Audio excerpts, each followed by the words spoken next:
நமது கலாச்சாரம், நமது பண்பாடு எப்போதும் நம்முடன் நீடித்து இருக்கும். சப்ஸ்கிரைப் திலக்.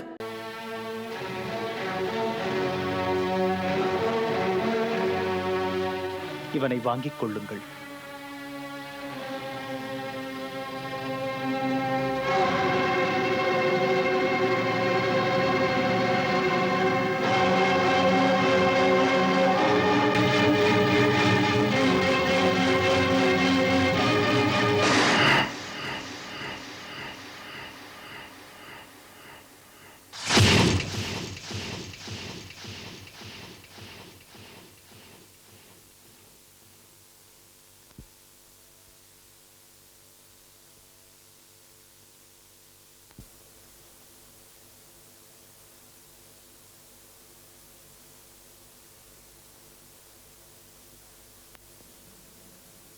இதற்கு பெயர் வைத்தாயா? என்ன பெயர் வைத்தாய்? தியாகமணி. தியாகமணியா?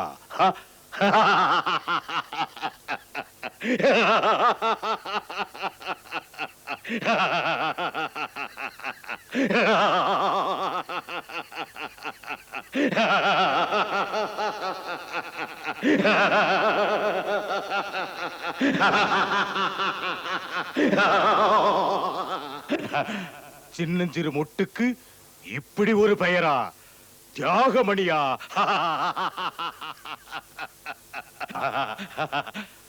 வசுதேவா, இப்படி ஒரு உத்தம மனிதனை நான் பார்த்ததில்லை. வாய்மைக்கு நீ வாழும் உதாரணம். போ, இதை திரும்ப எடுத்துப்போ.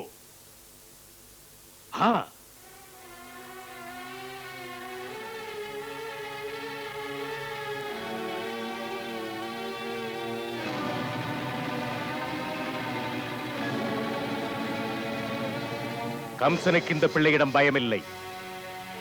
அசரீரி வாக்கு சொன்னது 8வது பிள்ளைதான் பிரச்சனையே. இதுவோ முதல் குழந்தை.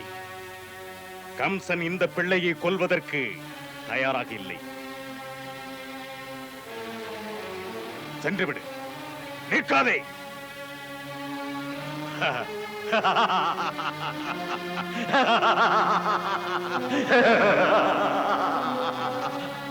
எடுத்து செல்.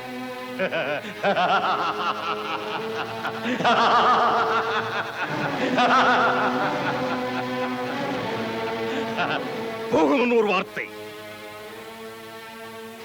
இன்று போல் என்றும் வாக்கு மாறாமல் இருந்தால் கம்சனின் கருணையும் மாறாமல் இருக்கும். இல்லை என்றால் சென்றுவிடு, சென்றுவிடு.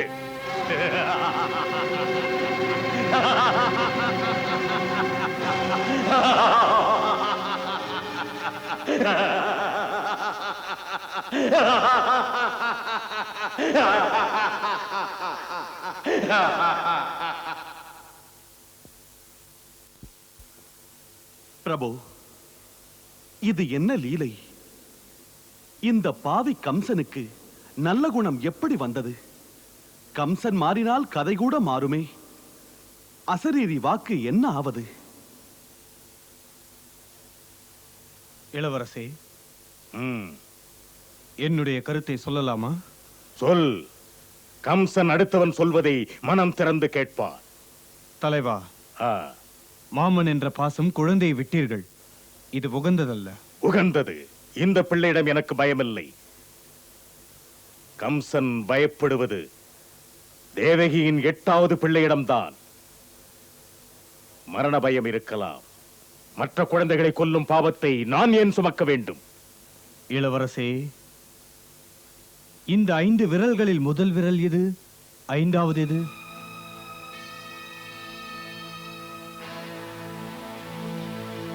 இன்னும் விளக்கமாக பேசுகிறேன். எண்ணி பார்க்க எந்த பக்கத்தில் இருந்து ஆரம்பிப்பீர்கள்? இதழ் விரிந்த ரோஜா மலரில் எந்த இதழும் 8வது இதழாக இருக்கலாம் அல்லவா? இதை மறுக்காதீர்கள். விஷ்ணு தேவர்களின் பக்கம் இருப்பவர். அவர் விரோதிகளை மாயம் செய்தே ஒழித்து விடுவார். அவர் உங்களுக்கும் மாயப்பொடி தூவி கல் மனமான உங்கள் மனதை கனிய வைத்து கருணை சுரக்க வைத்து குழந்தையை கொல்லாமல் விட வைத்தார். ஆ.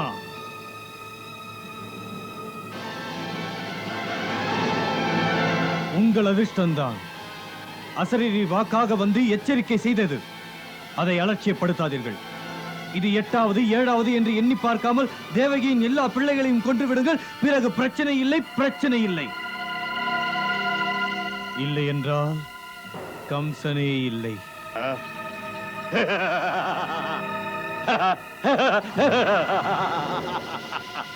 உண்மைதான் நீ சொன்னது, உண்மைதான் நீ சொன்னது. கம்சனை இனிமேல் யாரும் ஏமாற்ற முடியாது. தேவகியின் குழந்தைகளை எல்லாம் நான் உயிரோடு விட மாட்டேன். ஒரு குழந்தையும் நான் உயிரோடு விட மாட்டேன். தேவியாரே, தேவியாரே, அவர் குழந்தையுடன் திரும்பி வருகிறார். வருகிறாரா? நிஜம்தானா?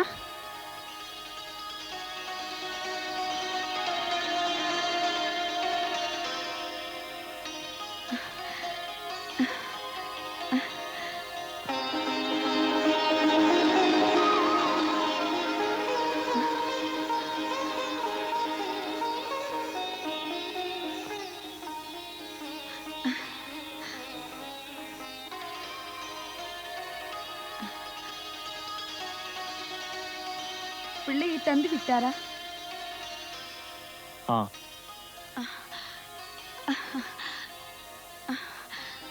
என் செல்வமே, என் கண்ணே, என் செல்வமே, என் கண்ணே, என் கண்ணே, என் செல்வமே, என் மகனே,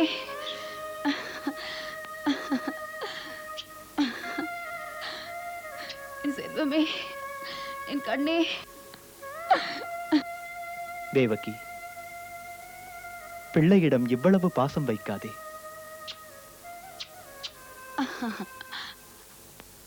இளவரசன் கம்சனின் வார்த்தையை நம்ப முடியாது.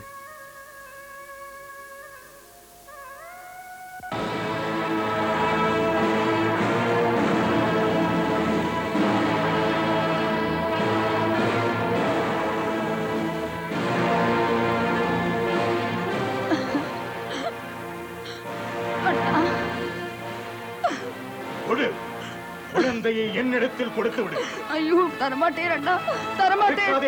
வேண்டாம் அண்ணா, வேண்டாம், வேண்டாம் அண்ணா, குழந்தையை தரமாட்டேன் அண்ணா, தரமாட்டேன் அண்ணா, வேண்டாம் அண்ணா, விட்டு விடுங்கள் அண்ணா, விட்டு விடுங்கள் அண்ணா, வேண்டாம் அண்ணா, அண்ணா, கொடுத்து விடுங்கள் அண்ணா, அண்ணா, என் குழந்தையை என்னிடம் கொடுத்து விடுங்கள் அண்ணா, வேண்டாம் அண்ணா, வேண்டாம் அண்ணா, தரமாட்டேன் அண்ணா, குழந்தையை தாருங்கள் அண்ணா, என் குழந்தையை கொன்று விடாதீர்கள் அண்ணா, அண்ணா, கொல்லாதீர்கள் அண்ணா, கொன்று விடாதீர்கள் அண்ணா, கொன்று விடாதீர்கள் அண்ணா, அண்ணா, என் குழந்தையை கொன்று விடாதீர்கள்.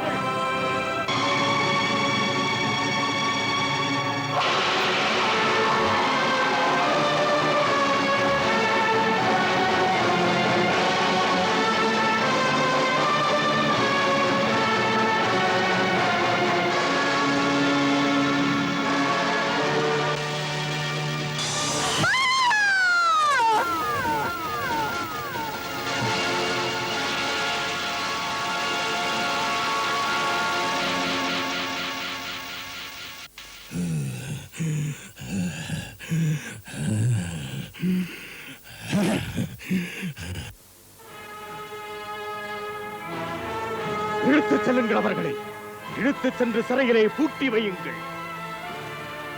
நகரமெங்கும் மகத சேனை தயாராக இருக்கட்டும். இனி வீதியிலே யாருமே நடமாடக்கூடாது. அக்ரூரர் முதலானோர் மாளிகைகளை சுற்றி வளையுங்கள். அலட்சியமாக இருந்தால் காரியம் கெட்டுவிடும். அதை என்னால் தாங்க முடியாது.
இதயம் துடிக்குது கேட்டு குற்றம் புரியா உத்தமர் இவர்கள் இங்கே வந்தது சரியா விதியே இதுவா உன் விளையாட்டு இதயம் துடிக்குது கேட்டு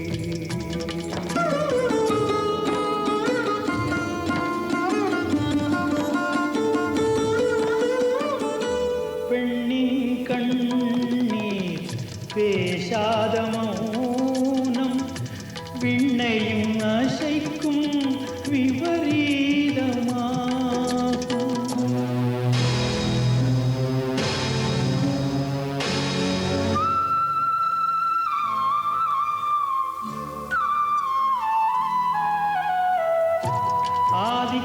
ஆதிக்கவாதியின் பாசமே வேஷம் மரணத்தின் பயத்தில் குழந்தையை கொன்றான் சொந்தமும் இல்லை பந்தமும் இல்லை சுயநலவாதிக்கு எதுவும் இல்லை விதியே இதுவா உன் விளையாட்டு இதயம் துடிக்குது கேட்டு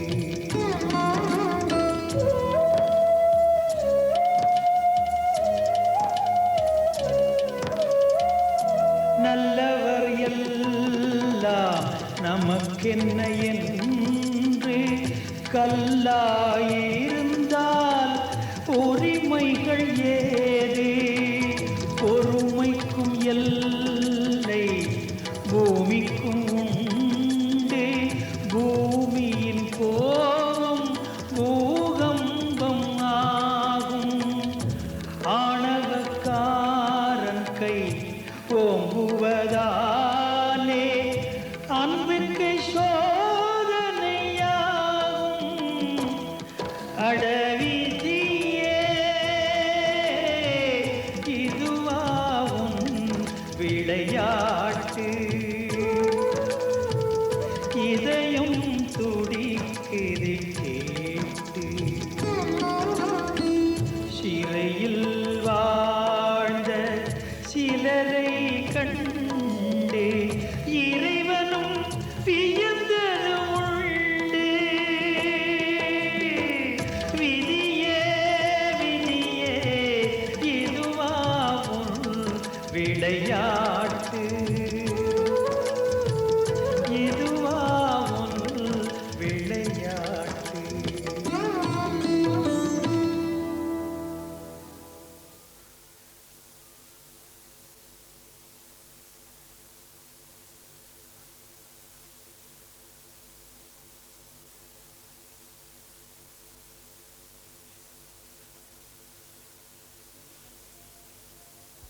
இருக்காது.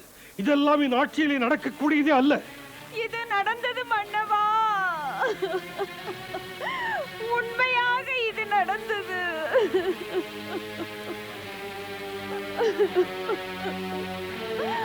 அப்போது நான் ராஜகுமாரி தேவகிக்கு பணி செய்து கொண்டிருந்தேன் மன்னா. அந்த சமயம் யுவராஜரும் அவருடன் காவலர்களும் அங்கு வந்து அங்குள்ள தாதி பெண்களை கையை பிடித்து இழுத்தார்கள். வெள்ள வெள்ள நான் மட்டும் தப்பித்து தடுமாறி எப்படியோ வெளியே வந்தேன் மன்னா. மன்னா என் கண்ணால் கண்டேன். ராஜகுமாரி தேவகி யுவராஜர் கம்சனின் பாதத்தில் விழுந்து முறையிட்டு அழுதாள். ஆனால் அவர் கவனிக்கவே இல்லை.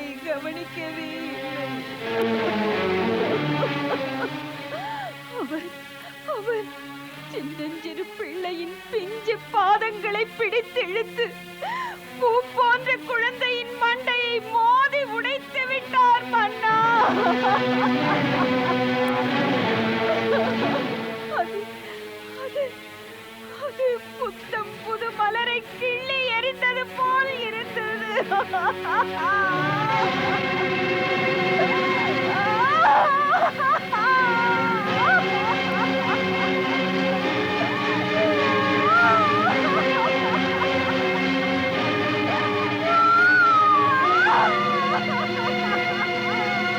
காவலனே,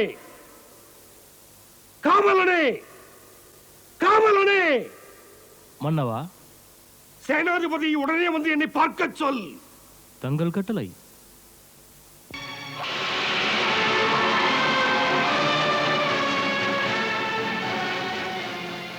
வசுதேவரின் மாளிகையிலிருந்து யாரையும் வெளியே விடாதீர்கள். இந்த விஷயம் யாருக்கும் தெரியக்கூடாது. எல்லா இடங்களிலும் நமது ஆட்கள் கண்காணிப்பு இருக்கட்டும். இது வெளிப்பட்டால் நம் திட்டம் என்னாகும் தெரியுமா? தெரியும். அத்துடன் ராஜ மாளிகையில் நமது ஒற்றர்களை முகாமிட வைத்து அங்கு நடப்பதை கவனியுங்கள். மகாராஜரையும் கவனித்து வாருங்கள். எங்காவது கலவரம் தலை தூக்குவது தெரிந்தால் நமக்கு உடனே செய்தி அனுப்புங்கள். புரிந்ததா? புரிந்தது.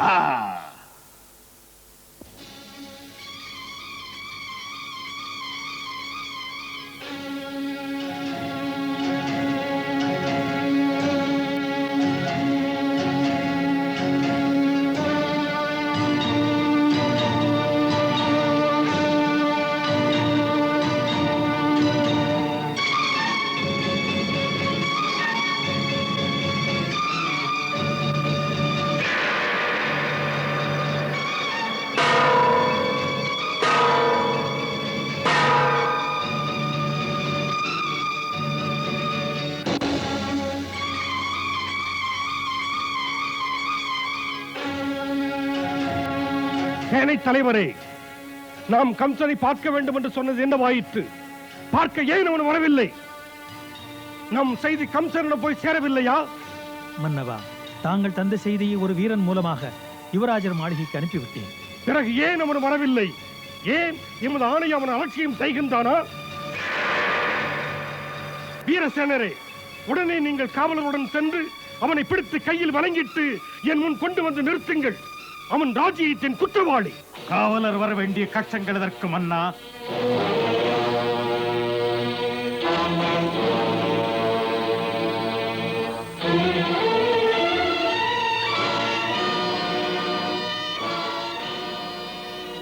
குற்றவாளி சுயமாகவே வந்து நிற்கிறேன். அரசே, ஆணை என்ன? அதனாலே உனக்கு மக்களின் மன்றத்திலே சொல்லப்படும். இன்று பயங்கரவாதியான உன்னை பாதுகாப்பு கைதியாக வைக்கின்றேன். அந்த அளவுக்கு பெரும்பிழை செய்து விட்டேனா? மன்னர் இந்த அளவுக்கு இப்படி துள்ளுகிறாரே. கம்சா, நீ பிழை செய்யவில்லை, நீ பாவம் செய்திருக்கிறாய். செய்யத்தகாத பாவம், மகா பாவம். ஒரு குழந்தையை, இளம் பிள்ளையை நீ கொலை செய்த பிறகா கேட்கிறாய் என்ன பிழை நான் புரிந்தேன் என்று? புத்தம்புது சிசுவை கொண்ட இரத்த பேயை, உன் மனம் என்ன இரும்பா? மன்னவா, வீரமிக்க வீரன் வீதியிலே நடக்கின்றான். அவனது கால் பட்டு கணக்கற்ற பூச்சிகள் மடிந்து போகின்றன. மண்ணோடு மண்ணான பூச்சிகளுக்காக அழுவானா மன்னா? இறந்தது பூச்சியோ புழுவோ அல்லடா, ஒரு மனித குழந்தையடா, மனித குழந்தை. ஒன்று போனால் என்ன? இங்கே பொழுது விடிந்தால் 1000 பேர் மடிகிறார்கள். இன்னும் ஒன்று மடிந்தால் மனித சமுதாயம் இங்கே பூண்டற்று போய்விடப் போவதில்லையே. மரணம் இங்கு பிரச்சனை அல்ல, பிரச்சனை நீ புரிந்த கொலைதான். பாசத்தை நீ கொலை செய்கிறாய், தேசத்தை நீ கொலை செய்கிறாய், தர்மத்தை நீ கொலை செய்கிறாய். பாசமில்லாத மனிதர்கள் வாழும் தேசம் மோசக்காரர்களின் கூடாரமாகி தர்மத்தை அழித்துவிடும். அதனால் தான் அரசரின் கரம் செங்கோல் தாங்கி சீர்கெட்ட தரங்கெட்ட பாவிகளுக்கு உரிய தண்டனை அளித்து தேசத்தை தர்மத்தை காத்து நிற்கிறது. ஓஹோ, ஒரு பிள்ளையின் மரணத்தால் தேசமும் தர்மமும் உருப்படாமல் போய்விடும் என்பது கம்சனுக்கு தெரியாது மன்னா. தெரியாதென்றால் இனிமேலாவது தெரிந்து கொள்.